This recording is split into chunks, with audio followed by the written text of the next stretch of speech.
Boa noite.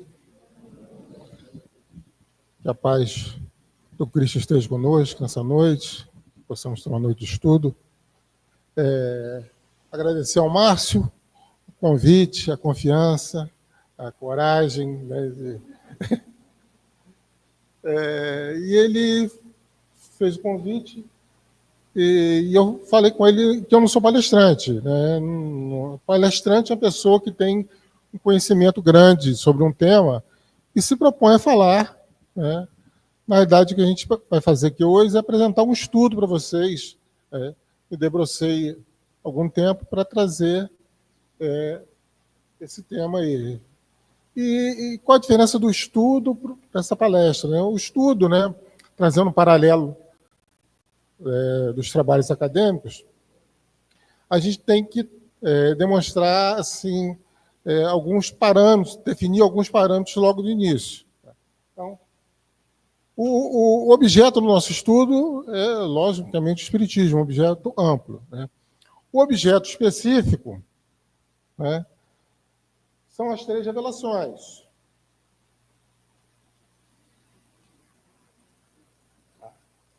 As 3 revelações. Primeira revelação, a justiça. A segunda revelação, o amor. A terceira revelação, a verdade.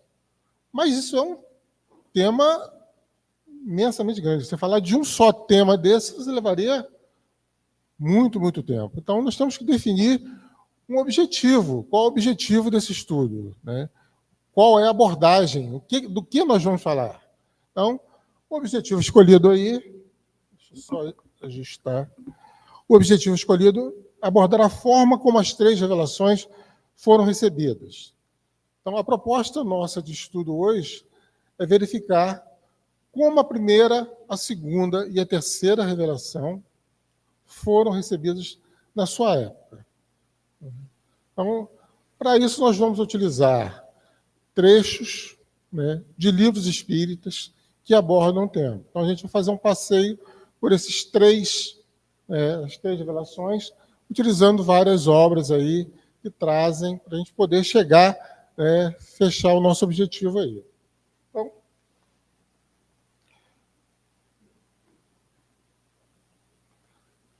a primeira revelação, a justiça.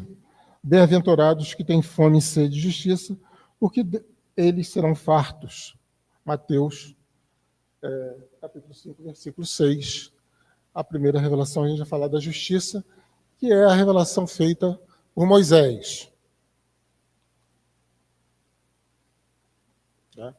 E nós vamos, inicialmente, aí, definir o que vem a ser revelação. E a gente vai utilizar o que a Gênesis traz de definição de revelação. Então, revelação do latim revelare, de raiz velum, véu, significa literalmente tirar o véu. E, de forma figurada, descobrir, dar a conhecer uma verdade secreta. Em acepção vulgar, mas genérica, essa palavra emprega a respeito de qualquer coisa desconhecida, que não é divulgada, qualquer ideia nova que nos põe à corrente do que não sabíamos. Então, retirar o véu. Interessante que na frente a gente vai voltar a ver essa expressão, retirar o véu. A revelação. Mais à frente. Seguindo ainda, desse ponto de vista, todas as ciências nos fazem conhecer os mistérios da natureza. São revelações. E pode dizer-se que há para a humanidade uma revelação incessante. Eu vou fazer um destaque aqui. Eu tive a liberdade de pegar os trechos, no original não tem, e destaquei em negrito as ideias principais. Como também eu coloquei em algumas palavras, já entre parênteses, o seu significado para ajudar a compreensão. Tá? Então, no texto original não tem nem esse destaque, nem esse significado das palavras. E para melhor compreensão e para justamente destacar o que se acha de mais importante. Então, fala aqui o restante aqui, pessoas contribuíram. Opa, não passei aqui. Tá. Os pontos de vista ali, todas as ciências nos fazem conhecer os mistérios da natureza, são revelações.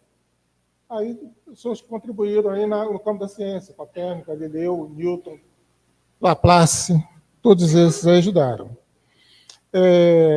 Seguindo aí na Gênese, eu tenho que coordenar isso laica.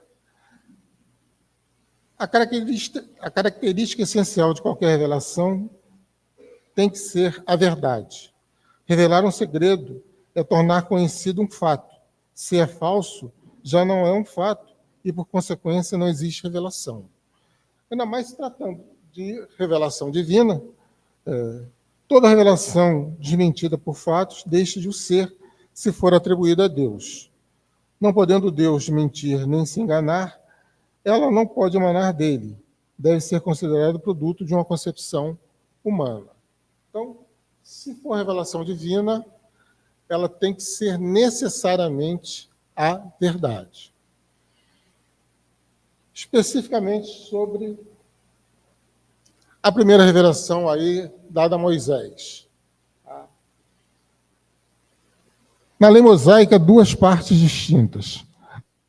A lei de Deus, promulgada no Monte Sinai, que é a lei natural, a lei divina. O pessoal do RD2 já sabe bem, já vimos isso. Então, a lei de Deus promulgada no Monte Sinai. E a lei civil ou disciplinar decretada por Moisés. Uma é invariável, eterna e imutável.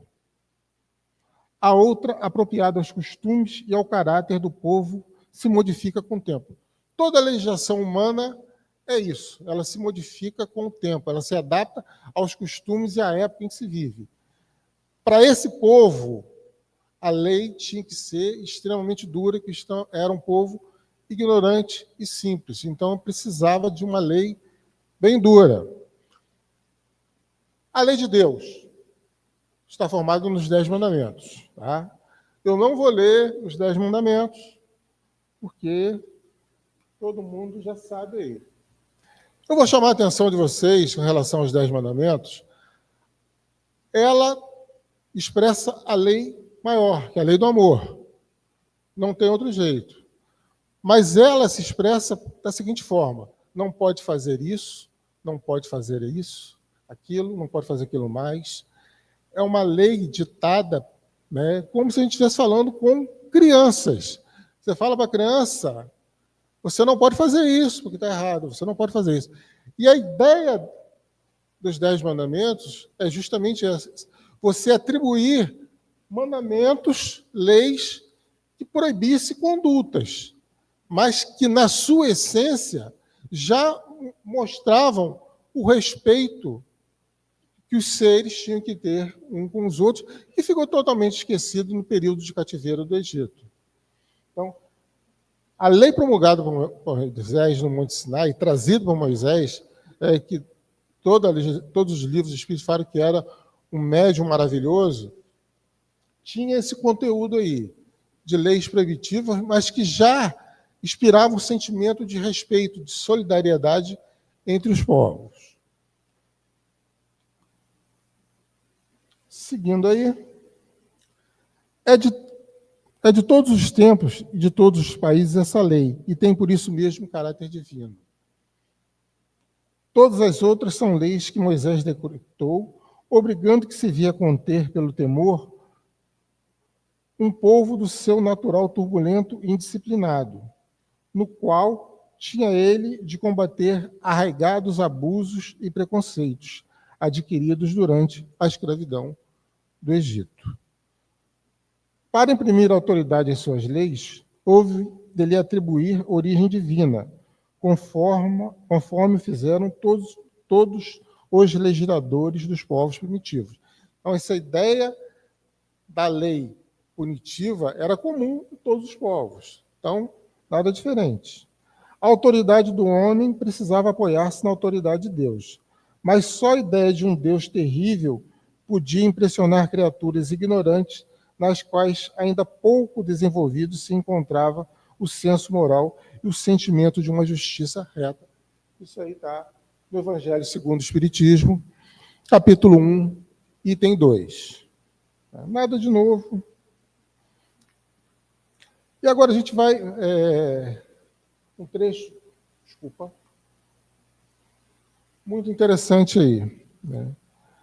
Nesse campo de conhecimentos mais nobre, reencarna Moisés como missionário da renovação para dar à mente do povo a concepção do Deus único, transferindo dos recintos iniciáticos para a praça pública.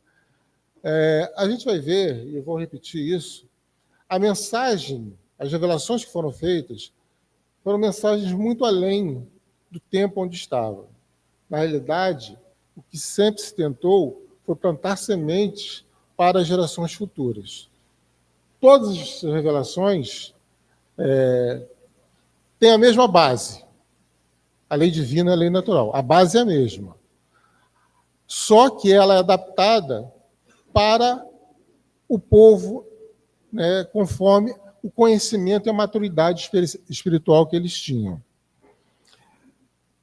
Entretanto, porque a evolução dos princípios religiosos implica sempre um levantamento dos costumes com elevação da alma, o desbravador enfrenta batalhas terríveis no pensamento acomodado aos circuitos da tradição em que as classes se exploravam mutuamente, agravando ainda assim os próprios compromissos para, afinal, receber os fundamentos da lei do Sinai.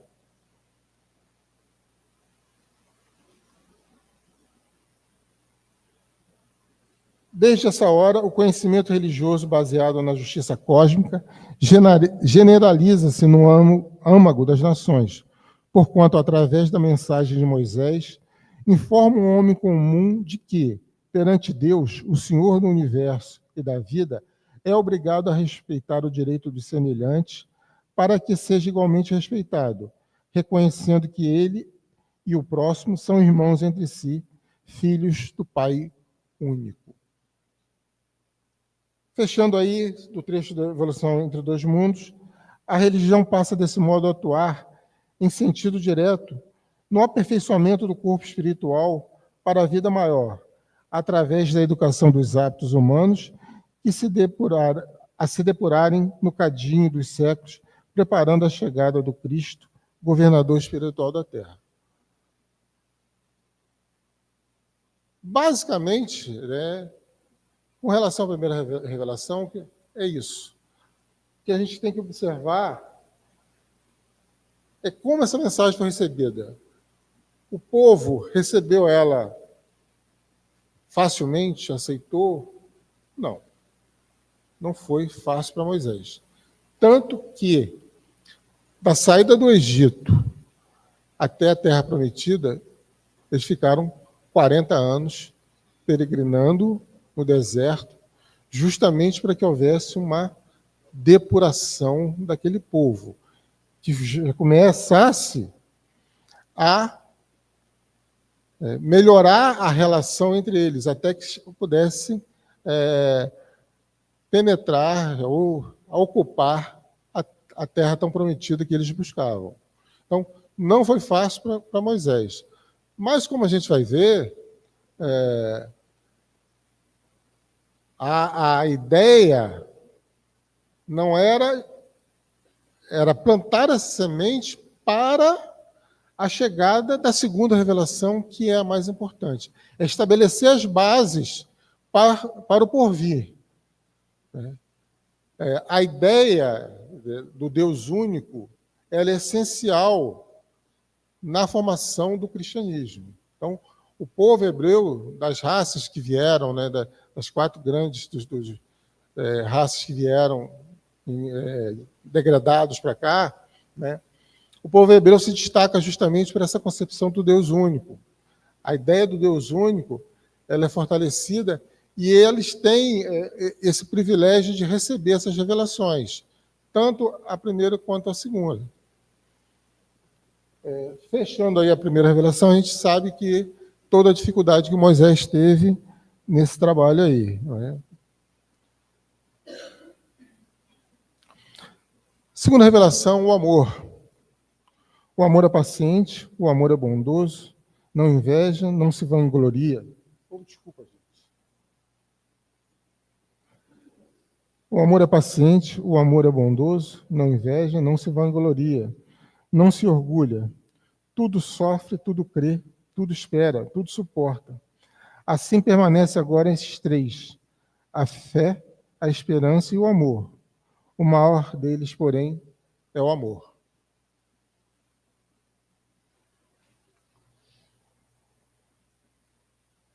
Pergunta 271 do Consolador traz a seguinte questão: Moisés transmitiu ao mundo a lei definitiva?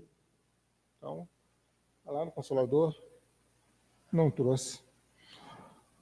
O profeta de Israel deu à terra as bases da lei divina, imutável, mas não toda a lei integral e definitiva. Aliás, somos obrigados a reconhecer que os homens receberão sempre as revelações divinas de conformidade com a posição evolutiva. Então, prestar atenção no verbo que os homens receberão. Tá? Então, não é receberam, é receberão, ainda vão continuar recebendo. Tá? Sempre as revelações divinas de conformidade com a sua posição evolutiva. Até agora, a humanidade da era cristã recebeu a grande revelação em três aspectos essenciais. Moisés trouxe a missão da justiça, o Evangelho, a revelação insuperável do amor, e o Espiritismo, em sua feição de cristianismo redivivo, traz, por sua vez, a sublime tarefa da verdade. Desculpa. No centro das três revelações encontra-se Jesus Cristo, como fundamento de toda a luz e de toda a sabedoria.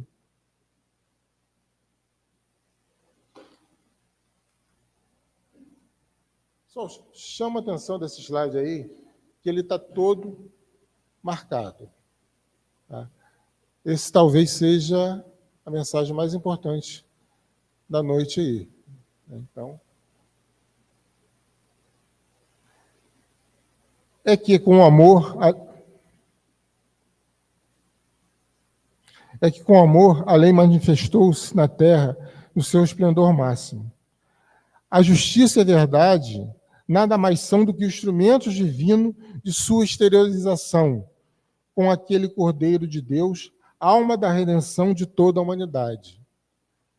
A justiça, portanto, lhe aplanaram os caminhos, e a verdade, consequentemente, esclarece os seus divinos ensinamentos.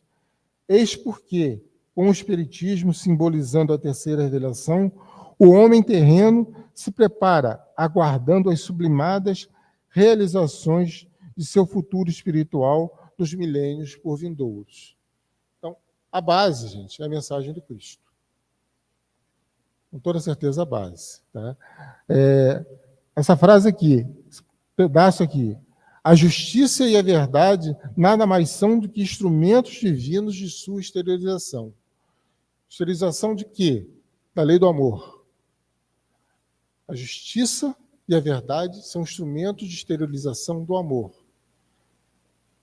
Então, a base de tudo é a lei do amor. A mensagem do Cristo. Gente, a mensagem do Cristo estava muito, mas muito à frente do seu tempo. Isso é fato. O povo que estava lá não estava preparado para ouvir aquela mensagem. Mas era importante naquele momento. Era importante para o porvir, para o futuro, para gerações futuras.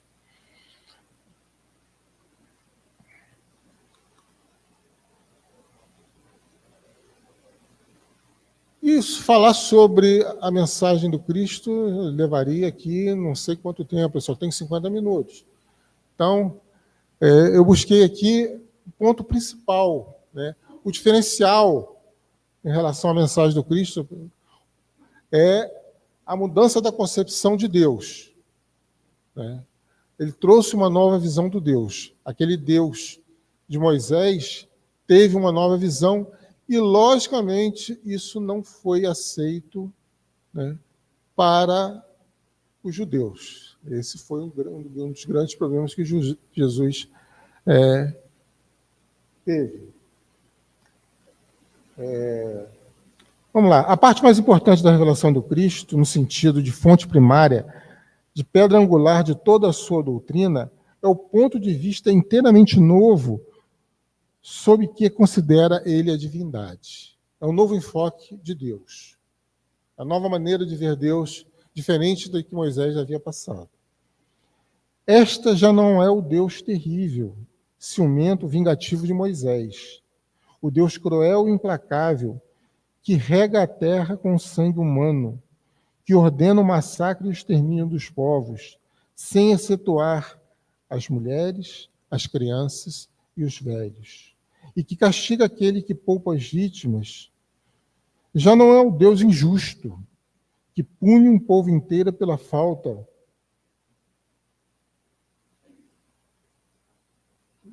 Já não é o Deus injusto que pune um povo inteiro pela falta do seu chefe, que se vinga do culpado na pessoa do inocente, que fere os filhos pelas faltas dos pais.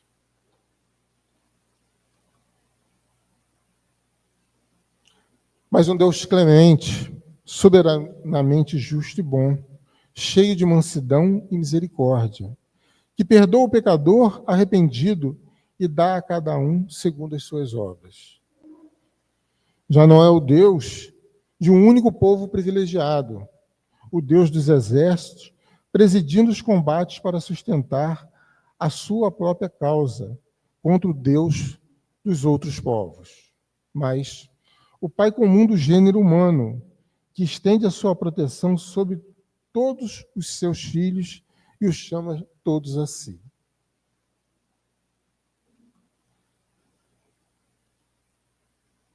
Já não é o Deus que recompensa e pune só pelos bens na terra, que faz consistir a glória e a felicidade na escravidão dos povos rivais e na multiplicidade da progenitura, mas sim um Deus que diz aos homens: a vossa verdadeira pátria não é neste mundo, mas o reino celestial.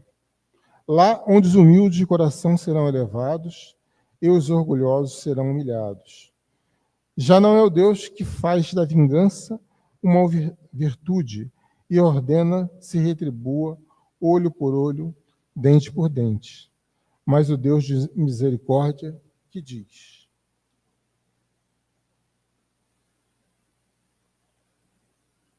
perdoai as ofensas, se quereis ser perdoados. Fazei o bem em troca do mal. Não façais o que não queiras que vos não façais o que não quereis vos façam. Já não é o Deus mesquinho e meticuloso que impõe sob as mais rigorosas penas o modo como se quer ser adorado, que se ofende pela inobservância de uma fórmula, mas o Deus grande, que vê o pensamento e que se não honra com a forma, que não se honra com a forma. Enfim, já não é um Deus que quer ser temido, mas o Deus que quer ser amado. Gênesis, capítulo 1, 23. Então, essa mudança na visão de Deus é o maior diferencial da palavra do Cristo, né? Porque ele traz essa nova concepção e, logicamente, o povo de Israel, os judeus, não estavam preparados para essa mensagem, porque era um povo orgulhoso, né, das suas conquistas, de todo o seu passado. Considerando isso, essa mensagem do Cristo é totalmente contrária à visão que eles tinham. Eles, na mensagem dos profetas, eles estavam esperando que o Messias chegasse à terra em uma carruagem descendo dos céus, trazido pelos seus anjos. Não esperavam que fosse um filho de carpinteiro que nascesse à noite em uma manjedoura. Era totalmente contrário ao que eles concebiam como o Messias. E, logicamente, apesar de tudo que o mestre fez naquela época, eles não aceitavam. Primeiro, porque ele não queria se levantar contra o domínio romano. E aquilo era extremamente incômodo para eles, aquela situação de estarem dominados. E por conta disso, por conta desse orgulho, né, e a gente fala sempre de orgulho e vaidade, você imagina se faz mal para a pessoa, orgulho e vaidade, você imagina um povo orgulhoso, né, um sentimento coletivo. Pior ainda, eles não aceitaram. Né? Deixa eu voltar aqui meu tablet.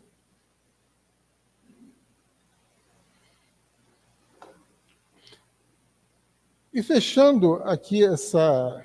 não, tem um trecho do Evangelho no Espiritismo. São eternas as palavras de Jesus, porque são a verdade. Constitui não só a salvaguarda da vida celeste, mas também o penhor de paz, da tranquilidade e da estabilidade nas coisas da vida terrena.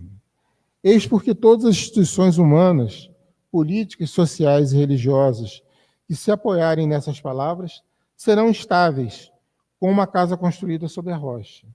Os homens as conservarão porque se sentirão felizes nelas. As que, porém, forem uma violação daquelas palavras serão como uma casa edificada na areia. O vento das renovações e o rio do progresso as arrastarão. No Evangelho segundo o Espiritismo. Fechando essa segunda parte, tem um trecho do livro A Caminho da Luz, que eu recomendo, né? Faço a recomendação também num livro.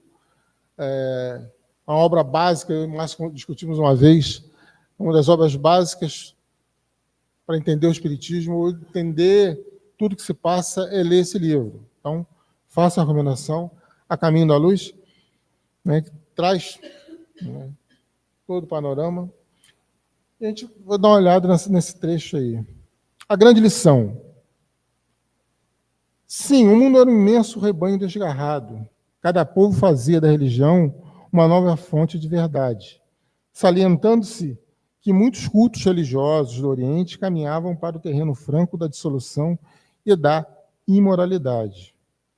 Mas o Cristo vinha trazer ao mundo os fundamentos eternos da verdade e do amor. Sua palavra mansa e generosa reunia todos os infortunados e todos os pecadores.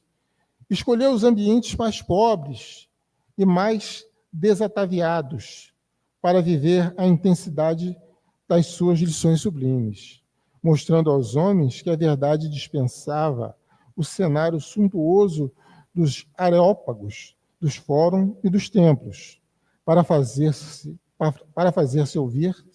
ouvir na sua misteriosa beleza. Suas pregações na praça pública verificam-se a propósito dos seres mais desprotegidos, e benefícios dessas pessoas, mais desprotegidos e desclassificados, como a demonstrar que a sua palavra vinha reunir todas as criaturas na mesma vibração de fraternidade e na mesma estrada luminosa de amor.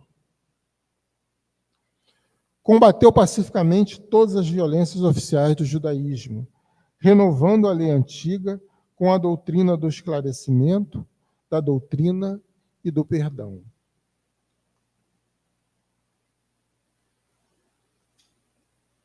Espalhou as mais claras visões da vida imortal, ensinando às criaturas terrestres que existe algo superior às pátrias, às bandeiras, ao sangue e às leis humanas. Sua palavra profunda, enérgica e misericordiosa refundiu todas as filosofias, aclarou o caminho das ciências e já teria emanado todas as religiões na terra se a impiedade dos homens não fizesse valer o peso da iniquidade na balança da redenção. O que significa se a impiedade dos homens não fizesse valer o peso da iniquidade na balança da redenção? A impiedade é falta de piedade. A falta de piedade dos homens não fizesse valer o peso da iniquidade.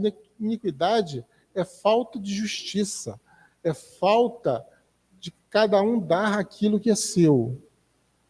Então, a piedade do homem não fizesse valer o peso da falta de justiça na balança da redenção. Então, o homem cada vez se aproxima. Caminho da Luz, capítulo 12. Recomendo a leitura do Caminho da Luz, é imperdível. Gente, como a segunda revelação foi recebida, não é mistério para ninguém, não é? Todo mundo sabe como terminou essa situação aqui. Os judeus não creram que Jesus era o Messias e acabaram sendo crucificado. Mas o mais importante estava feito. A mensagem havia sido passada e ele escolheu um grupo de pessoas. Já que eu fiz a indicação de um livro, vou fazer também uma indicação de uma série. A gente gosta de fazer indicação de filme, de série, né? Então, essa cena aqui é de uma série que eu gosto particularmente muito, já vai para a 5ª temporada, é o The Chosen, Os Escolhidos. É uma visão basicamente da relação dos apóstolos com o Cristo. Ela não é centrada no Cristo, na vida do Cristo, logicamente tem todo o desdobramento na vida do Cristo, mas essa questão dos apóstolos, como eles eram pessoas simples, como foram escolhidos para serem portadores da mensagem do Cristo. É muito bacana, recomendo. Quem tiver a oportunidade de assistir, tá, nas plataformas de streaming, é muito boa. Quando se vê tanta coisa que não é saudável, ver de alguma forma alguma coisa relacionada ao Cristo é muito bom. Então, faço indicação também da série. The Chosen, Os Escolhidos. The Chosen, Os Escolhidos. The Chosen é o texto, título original, né? Os Escolhidos. Estava na Netflix, acho que agora vai para a Prime. Está na 4ª. Está a 4ª temporada e a 5ª já vai sair nos cinemas. É muito bom, gente. Em passagens, então, quem vê a passagem do centurião romano e não chora, né? Quem não vê aquela passagem do centurião romano e não chora, realmente uma pessoa firme, porque é uma cena... Eu sou uma manteiga derretida, uma mulher fala, choro de qualquer coisa. Então, faço, recomendo, né? Muito bom de assistir. Seguindo aí, chegamos na nossa terceira revelação aí.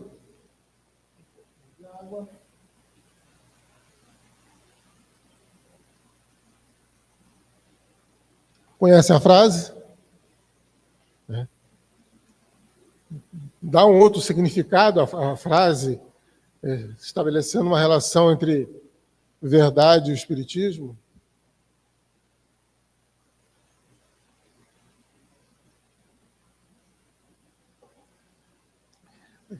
O espírita gosta de falar nada por acaso, né? Isso não é por acaso, né? Então,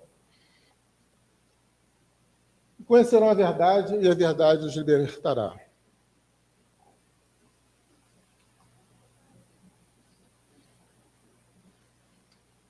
Evangelho segundo o Espiritismo aí. A lei do Antigo Testamento teve em Moisés a sua personificação. E o Novo Testamento tem-na no Cristo.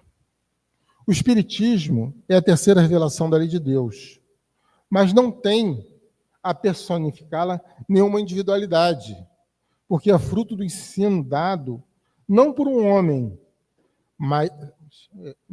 sim pelos Espíritos, que são as vozes do céu em todos os pontos da terra, com o concurso de uma multidão inumerável de intermediários, dos médios.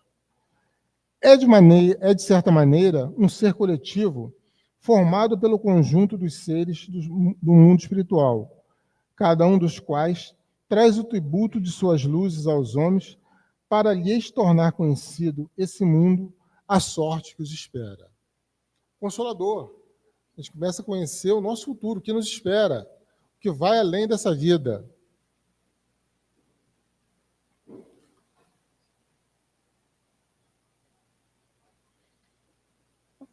Jesus promete outro Consolador, o Espírito de verdade, que o mundo ainda não conhece, por não estar maduro para compreender.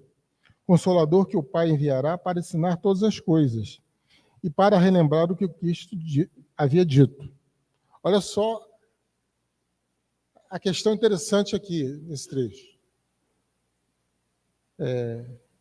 O Espírito de verdade tinha de vir mais tarde ensinar todas as coisas, e que o Cristo não dissera tudo. A mensagem do Cristo foi adaptada àquele povo e não falou tudo.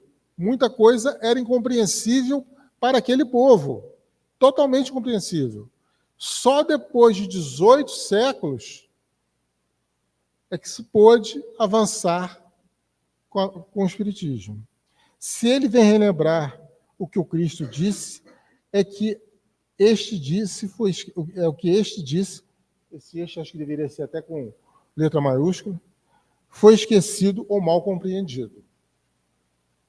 Então, o papel do Espiritismo é complementar a mensagem do Cristo e, além disso, relembrar, reavivar aquilo que foi esquecido ou que não foi esquecido, aquilo que foi deturpado, aquilo que foi mal utilizado nos proveitos próprios. Então, o papel do Espiritismo está aí.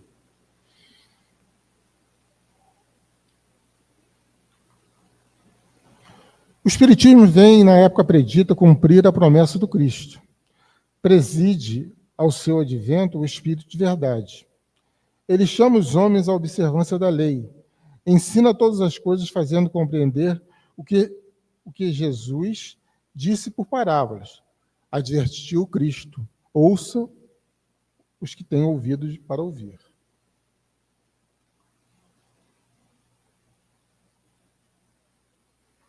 O Espiritismo vem abrir os olhos e os ouvidos, porquanto fala sem figuras, nem alegorias. Levanta o véu, olha o véu levantado novamente, a revelação, intencionalmente lançado sobre certos mistérios. Vem finalmente trazer consolação suprema aos deserdados da terra e todos os que sofrem, atribuindo causa justa e fim útil a todas as dores. Gente, mais claro que isso não dá. É o Consolador. Trazer consolação suprema aos deserdados da terra e a todos os que sofrem, atribuindo causa justa e fim útil a todas as dores. O motivo por causa do sofrimento. Sem alegorias. A maturidade espiritual impõe que não dá mais para ficar falando, contando histórias para trazer a mensagem. Agora é o caminho de compreender a lição maior, é de avançarmos.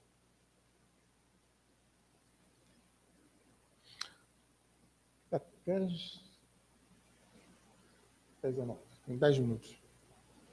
Terminando. Vamos verificar agora duas questões interessantes do Livro dos Espíritos. Opa, desculpa. A questão 798 e a questão 802. Vamos analisar essas duas questões aí. O Espiritismo se tornará crença comum ou ficará sendo partilhado como crença apenas por algumas pessoas? Pergunta 798. Resposta. Certamente se tornará crença geral e marcará nova era na história da humanidade. Porque está na natureza e chegou o tempo em que ocupará lugar entre os conhecimentos humanos. Terá, no entanto, que sustentar grandes lutas, mais contra o interesse do que contra a convicção, porquanto não há como dissimular a existência de pessoas interessadas em combatê-los. Umas por amor próprio, outras por causas inteiramente materiais. Porém, como virão a ficar insulados, isolados, seus contraditores se sentirão forçados a pensar como os demais, sob pena de se tornarem ridículos.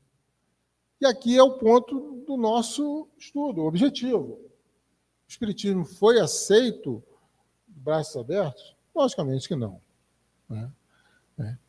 Aqui é claro, terá que, no entanto, que sustentar grandes lutas, mais contra o interesse do que contra a convicção. O problema aqui não é questão de fundamentos para combater o espiritismo. É o interesse mesmo que as pessoas combatem, é o materialismo. Porquanto não há como dissimular a existência de pessoas interessadas em combatê-lo. Então, logicamente, o espiritismo não foi aceito de braços abertos, como nenhuma das outras duas revelações o foram.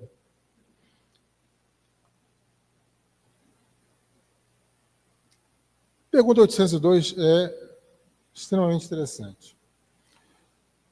Visto que o espiritismo tem que marcar um progresso da humanidade, por que não apressa os espíritos desse progresso por meio de manifestações tão generalizadas e patentes que a convicção penetre até nos mais incrédulos? Olha a questão interessante. Por que não espalhar milagre à torto e à direito para que todo mundo comece a crer, no espiritismo? A resposta é: desejareis milagres, mas Deus os espalha a mãos cheias diante dos vossos passos, e, no entanto, ainda há homens que o negam. Conseguiu, porventura, o próprio Cristo convencer os seus contemporâneos mediante os prodígios que operou? Não conheceis presentemente alguns que negam os fatos mais patentes ocorridos às suas vistas? Não há os que dizem que não acreditariam, mesmo os que vissem? Não. Não. Não é por meio de prodígios que Deus quer encaminhar os homens. Em sua bondade, ele deixa o mérito de se convencerem pela razão. Repetindo, não é por meio de prodígios que Deus quer encaminhar os homens. Em sua bondade, ele deixa o mérito de se convencerem pela razão. É um trabalho de quem? Nosso, de cada um. Não vai vir mais milagres,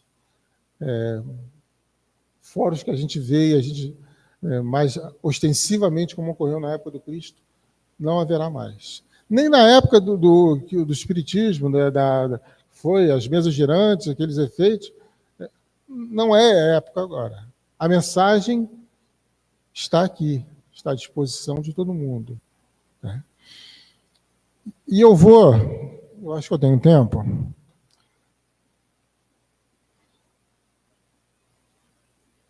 Essa questão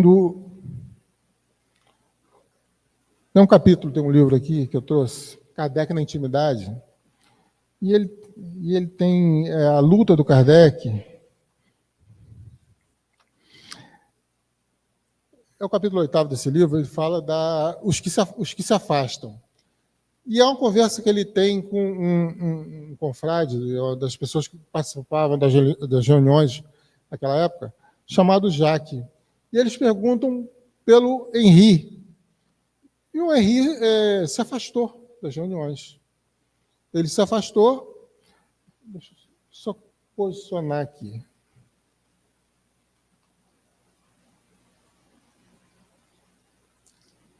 Ele se afastou da reunião e o Jacques começa a questionar o Kardec por que não ia atrás do Henri, por que não ia atrás das pessoas que estavam se afastando, que muitas pessoas que estavam naquela primeira hora ali começaram a deixar as reuniões, pararam de frequentar. E o Kardec falou, não é momento de eu ir atrás. E o Jacques falando, mas você é muito sensível, você é muito duro, você deveria ser mais flexível, você deveria ir buscar as pessoas. E o Kardec fala, nós não estamos preocupados com quantidade. A gente quer que as pessoas venham pela convicção. Aí é mais ou menos isso. Aí eu vou ler um pouquinho aqui, vou pedir permissão. Eu já li tudo, vou ler mais um pouco.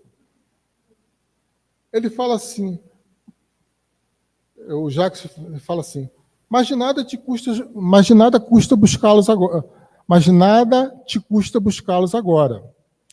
Kardec fala, os que aqui permanecem é por simpatia e afinidade aos princípios doutrinários e não por minha pessoa.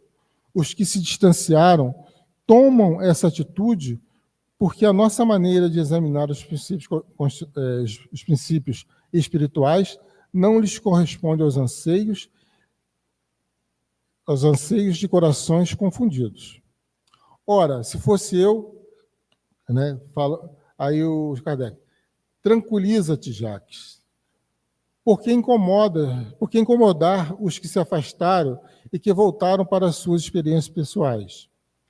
E relembrando Henrique se tinha afastado, porque o codificador sempre tivera uma admiração e simpatia, comentou, né, sobre essa conversa, terminou com a seguinte frase do Kardec. Opa.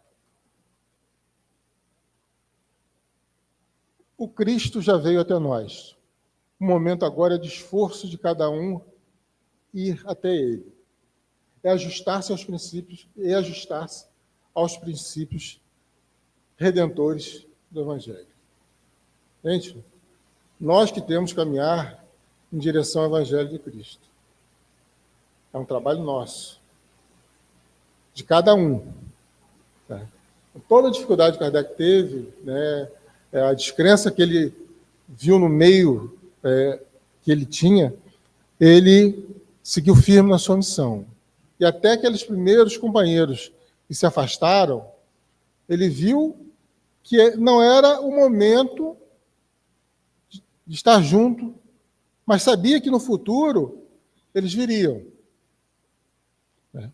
Porque na terceira revelação, no ponto de maturidade espiritual, nós temos, é o momento de nós caminharmos em direção. Não adianta a gente ficar esperando pelos outros. É o nosso momento. A gente vai caminhando no final aí.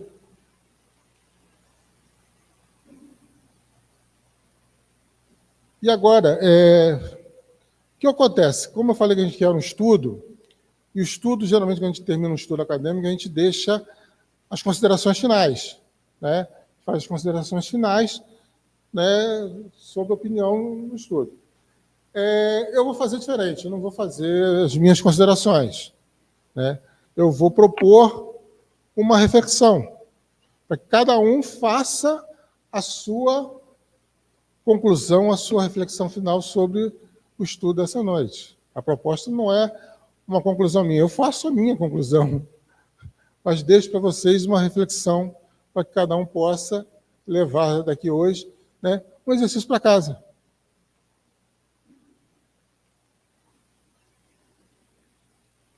Como estamos recebendo a terceira revelação.